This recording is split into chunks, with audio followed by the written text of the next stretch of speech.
Dinkes Palembang menargetkan 200 orang dari 74 vaskes divaksinasi COVID-19 atau 12.000 orang per hari. Hal itu agar sasaran 70% akhir Oktober tercapai. Untuk percepatannya, dalam satu hari kecamatan mengupayakan vaksinasi massal di sejumlah lokasi dengan melibatkan puskesmas dan lembaga lainnya.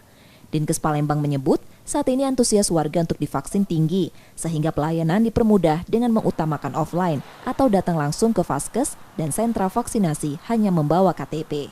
Saat ini vaksinasi diprioritaskan untuk kelompok anak berusia 12 hingga 18 tahun yang baru terrealisasi sebanyak 18.283 orang dari target 192.000 anak atau 10%. Saat ini kita setiap hari itu sudah sampai 12.000 penyuntikan ya setiap harinya untuk jadi prioritas penyuntikan. Kalau sekarang si anak sekolah yang jadi usia remaja ya, artinya 12 sampai 18 tahun. Saat ini cakupan vaksinasi COVID-19 di Palembang dosis pertama 5,1% dan dosis kedua 34,6%.